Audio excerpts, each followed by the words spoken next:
Monsieur le directeur, ma première question portera sur les enjeux de la politique paysagère de l'État pour le collectif Paysage de l'après-pétrole qui nous réunit en cette fin d'après-midi à Lens. Ces enjeux se situent au carrefour de l'énergie, de l'agriculture et de l'urbanisme. Est-ce que vous partagez cette analyse?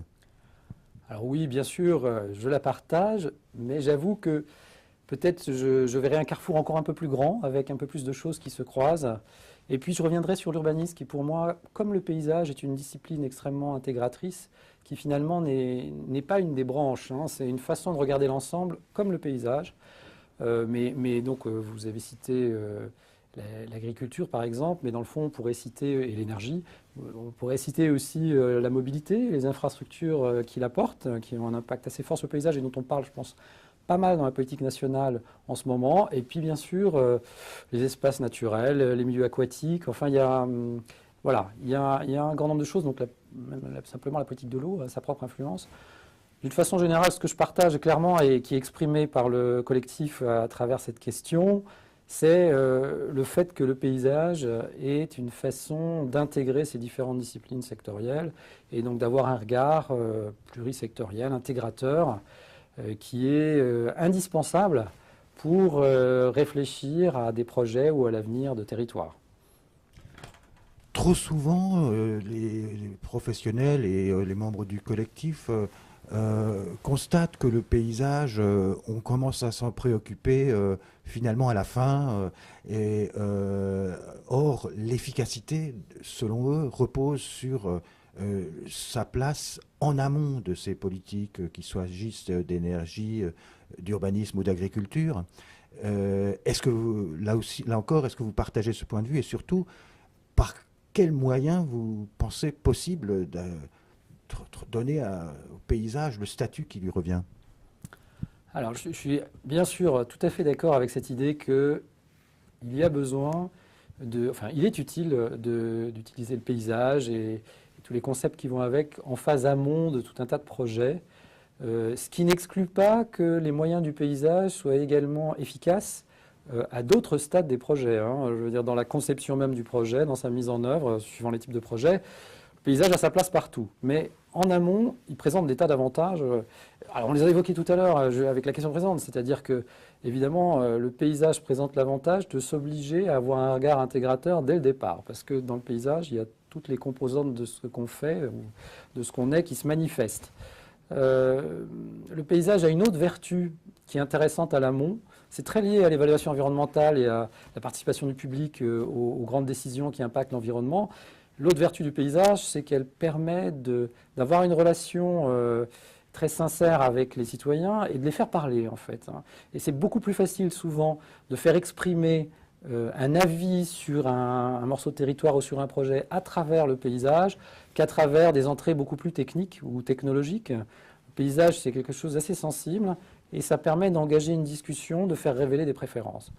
Après, deuxième question, les moyens. Alors, les moyens, il y en a un certain nombre. Ce qui est sûr, c'est que dans le champ de l'urbanisme en particulier, alors cette fois-ci l'urbanisme réglementaire, euh, l'élaboration ou la réflexion préalable à un document d'urbanisme, que ce soit un SCOT ou un PLU, est un bon moment pour mettre en avant les méthodes et le paysage comme une façon de commencer à réfléchir. Bon, ça revient à ce que je disais juste avant, mais c'est particulièrement vrai lorsqu'on va s'approcher d'un SCOT, d'un PLUI, qu'on veut commencer à travailler dessus.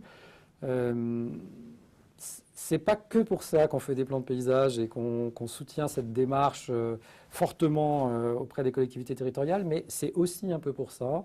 Et c'est vrai qu'à travers ces plans de paysage, le club, entre guillemets, plan PLUI, où les collectivités se retrouvent aussi pour se parler, on promeut l'utilisation du paysage très en amont et avant de commencer à faire des cartes de vocation, je dirais, ou même voilà, de commencer à faire des dessins tout de suite et à dire là on va faire ça, là on va faire ça.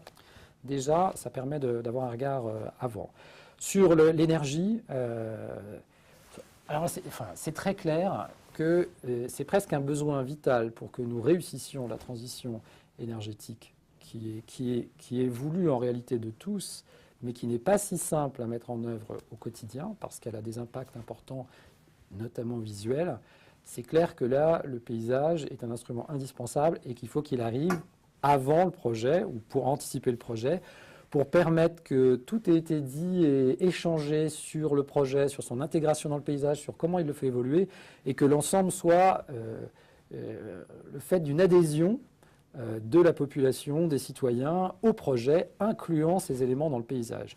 Et là, pour le coup, bon, alors c'est pour ça qu'il y a effectivement c'est en partie le sens de la chaire énergie et paysage de l'école de Versailles, mais c'est des groupes de travail que nous lançons, une convention avec l'ADEME pour aller plus loin, mais vraiment, on peut dire que nous portons les deux. Nous portons la volonté de pousser les feux des énergies renouvelables le plus fort possible, mais aussi de faire que ceci soit l'occasion d'avoir une réflexion qui intègre le paysage, qui soit des projets partagés et non pas quelque chose qu'on subirait. Donc là, le moyen dans le domaine de l'énergie qui fait qu'on va avoir recours au paysage, c'est qu'en fait c'est indispensable et que plus le temps passe, plus les porteurs de projets le savent. Voilà, et nous on fait tout pour promouvoir ça. Dans le domaine de l'agriculture, dire que les sujets du paysage sont un petit peu plus, en tout cas, ils n'ont pas autant émergé jusqu'à présent qu'ils ont pu le faire dans des domaines qu'on a évoqués précédemment, l'urbanisme réglementaire et puis l'énergie. Il y a une mission en ce moment d'inspection générale là-dessus, partagée entre l'agriculture et l'environnement, et on va essayer d'avoir des idées pour faire des choses intéressantes. Voilà, donc des outils existent au service de vos ambitions, ou en tout cas sont en train de se consolider. Nous sommes ce 6 décembre à quelques semaines du début d'une année qui va être extrêmement riche sur ces trois sujets que nous évoquons: agriculture, énergie et urbanisme, renégociation de la politique agricole commune, mise en œuvre de la programmation pluriannuelle de l'énergie, nouvelle génération de conventions de rénovation urbaine. Est-ce qu'il y a là des opportunités dont vous pensez pouvoir vous saisir pour placer le paysage au cœur de ces politiques publiques? Oui, alors c'est tout à fait vrai. Alors, bien entendu, on essaye de faire du paysage quelque chose qui soit présent dans une large temporalité et pas simplement lié à quelques événements précis, à des moments précis, mais néanmoins, là, il y a des opportunités qui se présentent, vous l'avez dit. La réforme de la PAC, c'est clair que dans la réforme de la PAC, dans le domaine de la biodiversité, on va envisager, on va voir jusqu'où on peut aller dans des paiements pour services environnementaux, enfin en tout cas aller un peu plus loin que dans la précédente, pour que les financements de l'Union qui vont vers les agriculteurs les aident aussi à avoir des pratiques qui sont favorables à l'environnement. Et on pourrait se dire que dans ces actions, qui seront probablement quand même encore largement dans le second pilier de la PAC, il y aura peut-être de la place aussi pour faire des choses en faveur du paysage. Paysage d'ailleurs qui, dans le fond, intéresse aussi le monde agricole. C'est quand même l'endroit où on travaille. Et il y a des sujets de santé, mais il y a des sujets aussi de bien-être. Moi, à titre personnel, j'ai un souvenir très fort. Mon stage en exploitation agricole, lorsque j'étais étudiant, c'était un éleveur de charolais. Et il me disait, moi, j'ai fait ce métier parce que j'aime mon paysage, j'aime le paysage du charolais, les bocages, etc. Et c'est beau. Voilà. Et donc, je pense que c'est un sentiment ou des sujets de fond qui sont présents dans le monde agricole. Et donc là, oui, si on peut saisir cette occasion et utiliser ce qu'on aura fait avec les inspections générales, ce sera formidable. Nouveau plan de rénovation urbaine, le NPNRU, dans le domaine urbain, on essaye de promouvoir de toute façon dans tout ce qui est aménagement et reconquête la qualité architecturale et paysagère. On a, et sans que ce soit directement lié au NPNRU, Action Cœur de Ville, pareil, où l'idée c'est quand même de redonner au paysage, un paysage très urbain cette fois, des centres de villes anciennes, une attractivité, l'envie d'y être. Donc, paysage urbain, ça existe aussi. C'est aussi un sujet, c'est vrai pour nous. Clairement, il y a la programmation pluriannuelle de l'énergie. Bon, ça revient un petit peu au sujet qu'on a évoqué juste avant. En tout cas, ce qui est clair, c'est que la PPE fixe des objectifs très ambitieux. Et des objectifs très ambitieux, en particulier en matière de renouvelables. Et que ceci, du coup, comment dirais-je, nous légitime plus que jamais à pousser les feux du paysage pour faire que ce projet se concrétise. Donc ça revient à ce que je disais avant, mais c'est vrai que ça nous donne de la légitimité pour les professionnels du paysage, pour l'administration chargée du paysage, d'agir de façon à développer ce moyen. Dans les 3 cas qu'on vient de citer, que ce soit la PPE, la PAC ou le renouvellement urbain, ce qui est clair, c'est qu'à chaque fois, le paysage, en réalité, va être un outil au service d'un projet territorial très ancré dans son territoire, dans un cadre qui est tout à fait national, puisqu'en même temps, ce sont des opérations nationales, les unes comme les autres. Hein. Les 3 qu'on a cités. Ça, c'est assez caractéristique du paysage, et ça s'est vu à travers les études de cas et ce qu'on est capable d'en tirer. Parce que finalement, on fait, à travers un certain nombre d'études de cas et d'opérations très ancrées dans les territoires, on en tire des choses qui sont quand même d'une portée plus large et qui ont un intérêt à une échelle plus large, et la capacité de réutiliser ça à différentes échelles. Donc c'est très typique des moyens du paysage. Je pense que ça se voyait dans les études de cas. Ce sera le cas aussi dans les 3 opérations qu'on vient de citer.